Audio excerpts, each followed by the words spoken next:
হে WhatsApp guys, কি অবস্থা সবার? আজকে আমরা কথা বলবো দুটি সুপার পাওয়ারফুল অ্যানিমে ক্যারেক্টার নিয়ে, সোলো লেভেলিং এর সান জিনহু আর ওয়ান পাঞ্চ ম্যানের সাইতামা।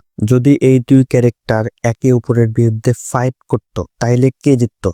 কার ক্ষমতা বেশি, কার টেকনিক বেশি কার্যকর?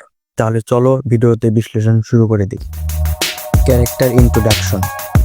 সান জিনহু সোলো লেভেলিং এর মেন ক্যারেক্টার।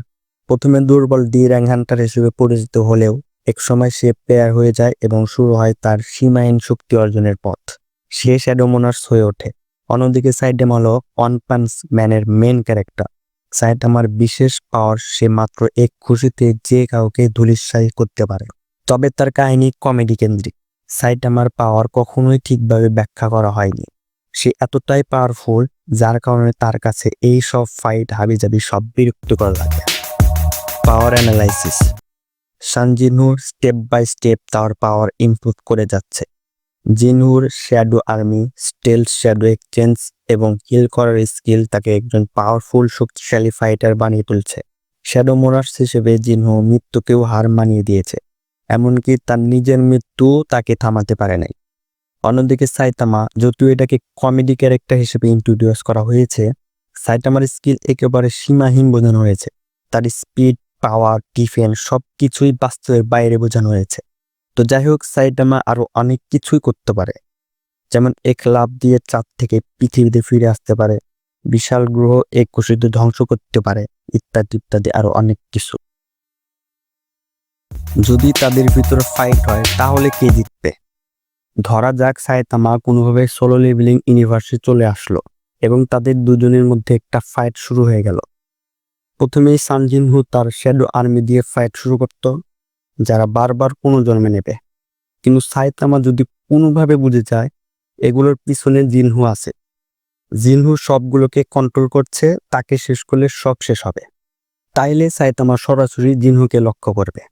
কিন্তু জিনহু যুদ্ধের কৌশলে পাকা। সে স্টেলথ এবং শ্যাডো এক্সচেঞ্জ দিয়ে বারবার জায়গা পাল্টাবে, নতুন নতুন শক্তিশালী ছায়া বানাবে। সে গডস, মনার্স এবং অন্যান্য ভয়ঙ্কর অস্তিত্বের ছায়া নিয়েও আক্রমণ করতে পারে।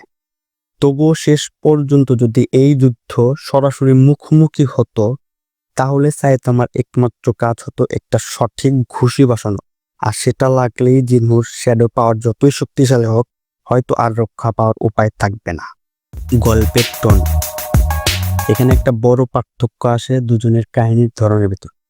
জিনহুর কাহিনী সিরিয়াস এবং ট্র্যাজিক, সে শক্তি অর্জন করে একের পর এক চ্যালেঞ্জ পেরিয়ে।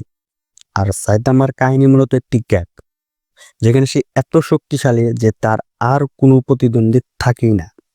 এই টোনাল পার্থক্যই অনেক সময় যুদ্ধের যুক্তিগুলোকে প্রভাবিত করে। ফ্যান থিওরি ও বিতর্ক। অনেক ভক্তরা বলেন সাইতামার শক্তির কোনো সীমা নেই, তাই সে যে কাউকেই হারাতে পারে। অন্যদিকে জিনহুর শ্যাডো পাওয়ার অনেক বেশি বাস্তবসম্মত এবং ধারাবাহিক, তাই যদি গল্পটা জিনহুর স্টাইলে লেখা হতো, তাহলে সে ধীরে ধীরে সাইতামার দুর্বলতা খুঁজে বের করত। তবে সাইতামার সবচেয়ে বড় বৈশিষ্ট্য হলো সে সিরিয়াস হলে কেউ তার সামনে টিকতে পারে না। শেষ কথা হলো, সান জিনহু অত্যন্ত কৌশলী, উন্নত প্রযুক্তির শ্যাডো ব্যবহারকারী এক বুদ্ধিদীপ্ত যোদ্ধা। অন্যদিকে সাইতামা হলো একটা শক্তির উৎস, যাকে কোনো ব্যাখ্যা দিয়ে বাধা যায় না। একটি সিরিয়াস যুদ্ধ হলে সাইতামা হয়তো শেষ হাসি হাসবে, কিন্তু জিনহু সেই যোদ্ধা যাকে হারানো এত সহজ হবে না। তোমার মতে কে জিতবে, সান জিনহু নাকি সাইতামা?